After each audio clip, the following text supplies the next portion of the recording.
and with a 5-inch longer reach. Tyson is unlikely at any point in his career to face an opponent who has a shorter reach than he does. The former heavyweight champion of the world. Now Michael Buffer goes back to work making introductions in the ring. See our punch stat numbers. Spinks throws many more punches, but Michael Tyson lands a very high percentage of hard punches. That will be reflected in the numbers of jabs they throw. Tyson throws an average of about a dozen jabs around. Spinks twice that many. The fight will be fought under New Jersey rules, 10-point must system, 3 judges scoring, no standing 8 count. A fighter here cannot be saved by the bell in any round, even in the 12th and last round. You go down, you got to get up. 3 knockdown rule not in effect for this championship fight, and the doctor is empowered to stop it if he sees fit to do so. And there you see goes Larry Hazard as he makes his way towards Spinks' dressing room.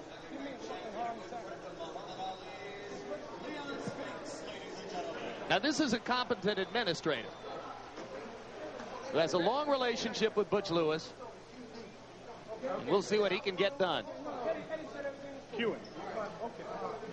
And in case, incidentally, we needed any more pre-fight controversy to deal with, I've just received information from the far side of the ring that Mrs. Tyson, Robin Givens Tyson, has apparently filed a lawsuit against Bill Caton and the management organization which has been managing Mike Tyson. No details yet, but it is our understanding now that a lawsuit has been filed today on behalf of Mrs. Tyson and those forces who want to separate Mike Tyson from that man. Come on, man. For $13.5 million guaranteed, Michael Spinks begins about a 200-foot walk to a 20 by 20-foot ring.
For Michael Spinks, he hasn't lost a fight in 12 years. Michael Spinks is a winner. He finds a way to win. Will he find the way tonight? Often under unusual or trying circumstances.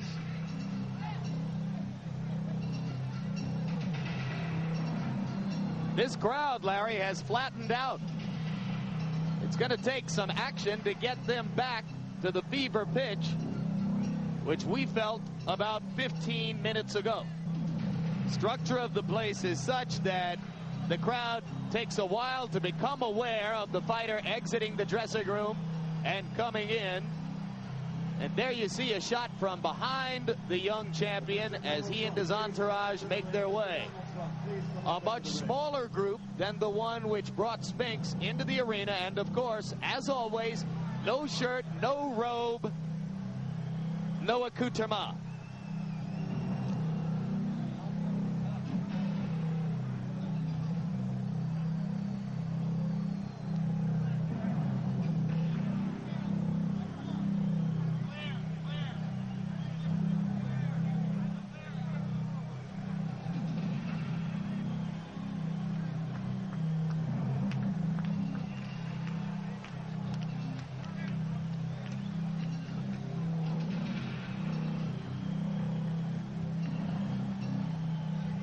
Like Michael Spinks, Mike Tyson is unbeaten as a professional fighter. The period of inactivity, 97 days, relatively brief for a heavyweight or for any pro.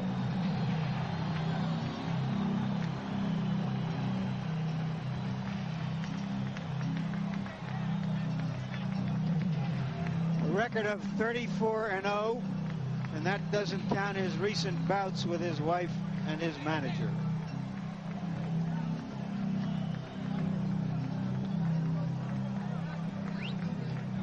And now let's go once again to ring announcer Michael Buffer. Ladies and gentlemen, welcome to Atlantic City's Convention Hall, courtesy of Mr. Donald Trump's Trump Plaza Hotel and Casino on the Boardwalk in Atlantic City, New Jersey. Tonight, Don King Productions presents World Championship Boxing. This bout is presented with the approval of the New Jersey State Athletic Control Board. Boxing Commissioner Larry Hazard, Chairman Jerry Gormley, Deputy Commissioners Nick DiBalestrari and Lawrence Wallace. It is sanctioned by the International Boxing Federation. At ringside, President Robert W. Lee. The ringside supervisor, Bill Brennan. The World Boxing Council is represented by President Jose Suleiman and representative of that organization, Dr. Elias Ghanem. The World Boxing Association, its president, Gilberto Mendoza, at ringside, along with James J. Binns, Esquire, legal counsel, and Championship Committee Chairman Dr. Elias M. Cordova. The three judges for this contest, John Stewart, Eva Shane, and Rocky Castellani. Chief ringside physician Dr. Frank B. Doggett. Also at ringside, Dr. Stanley Eden and Dr. Charles Wilson. The timekeeper, Roosevelt Gilbert. And counting for the knockdown seconds, Joe Cortez. And the referee is Frank Cappuccino. In 1960, an Olympic gold medal winner. In 1964, the heavyweight championship. 10 years later, again, the world heavyweight champion. And in 1979, he won it, an unprecedented third time. Perhaps he is the greatest of all time, ladies and gentlemen, the former three-time heavyweight champion of the world, Muhammad Ali.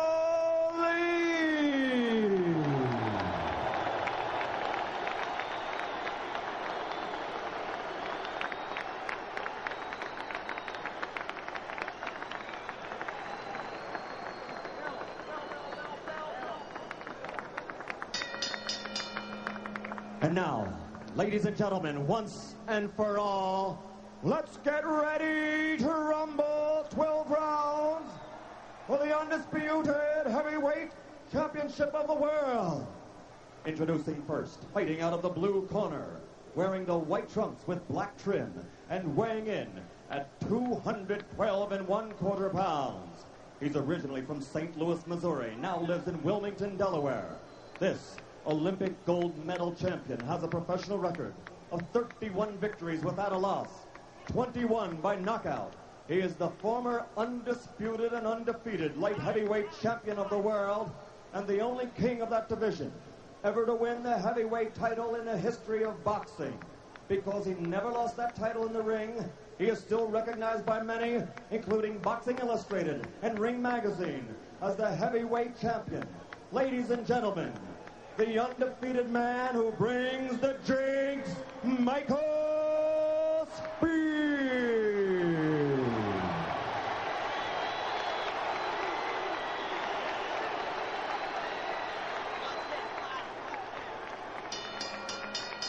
And fighting out of the red corner, wearing the solid black trunks and weighing 218 1/4 pounds, originally from the streets of Brooklyn.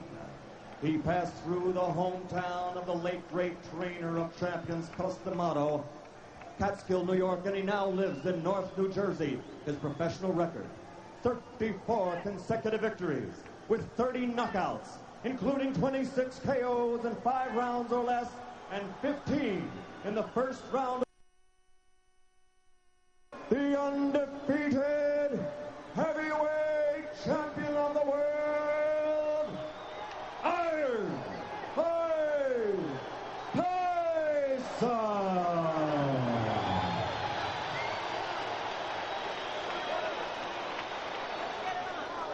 Michael. Good evening, gentlemen. You were both given your instructions in the dressing room. Are there any questions by either of you? All right, both of you touch gloves. Good luck to both of you. Could it be that this eerie atmosphere is what Butch Lewis wanted? I don't think anybody is smart enough to figure how everybody would react to that. I do think that this fight will be decided by two things. How Michael Spinks can deal with the extreme pressure that Tyson puts on a fighter that can totally discombobulate a man who's used to setting his own tempo. And secondly, what happens when Tyson hits him? Because he figures to get hit in this fight somewhere harder than he's ever been hit before. I see that Michael Spinks is a little tight. His legs are not as loose as they normally have been in the past. Now watch Tyson jump right into his chest.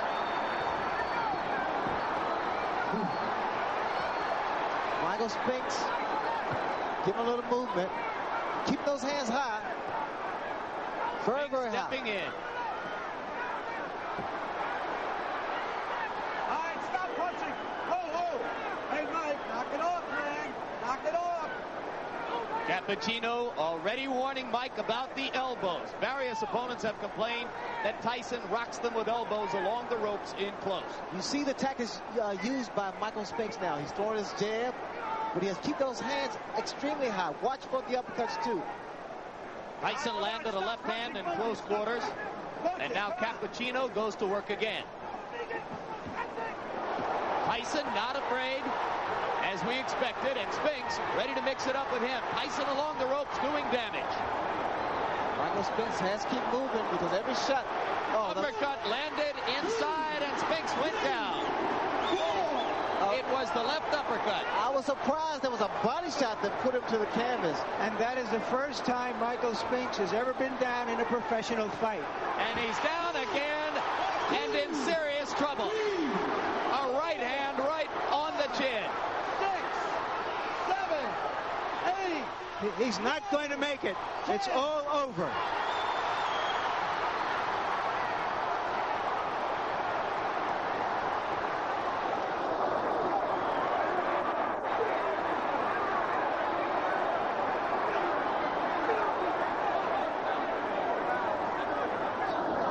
What happened in that round was that Mike Spinks got hit, and his natural instinct as a champion and as a winner was to try to fight back instead of covering up. And because he wanted to fight back, he got knocked out. There's a great deal of pandemonium in the ring now. It lasted a minute and a half. There's a near riot taking place on the apron in front of us. Only now is it beginning to calm down.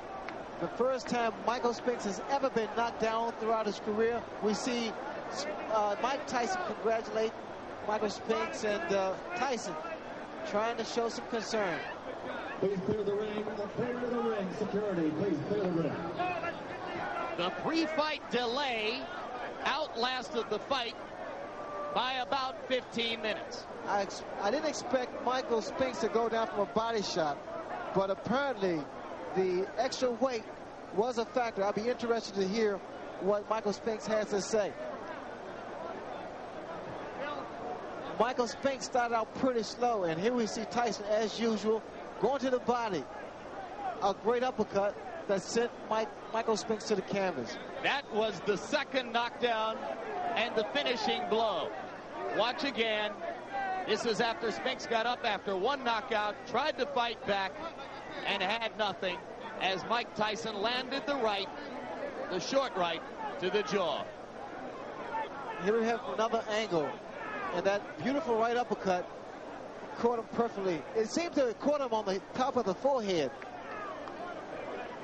And when his head went back and hit the canvas, it was all over.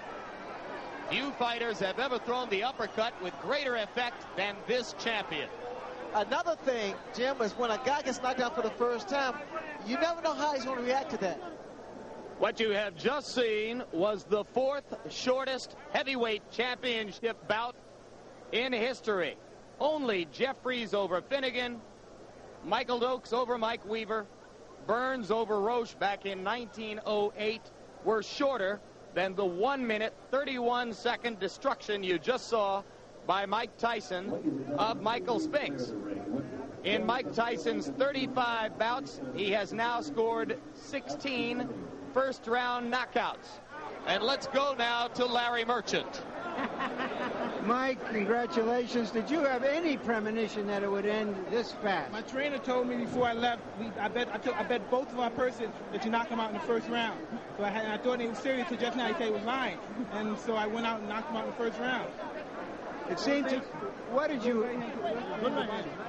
hurt him with? How did it start? The first one was, I think it was a right hand on top of the head, but he took it well. And then I hit him with a short left hook. It was a left uppercut that you told me to throw. And then I threw a right hand to the body and he went down. And then from that punch, I think what was the right hand off the head.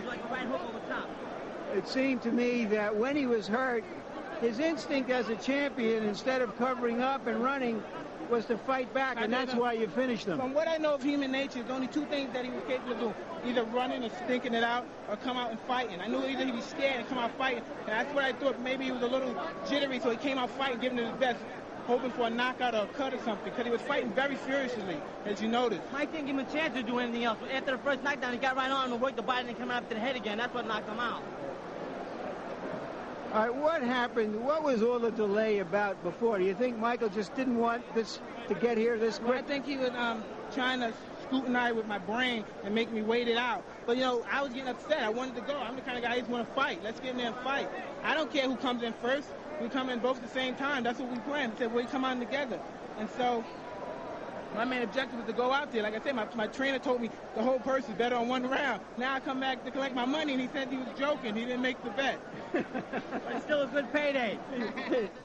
There was so much buildup that we can only wish that there was something more interesting or important to say from here at ringside in Atlantic City. The fact of the matter is,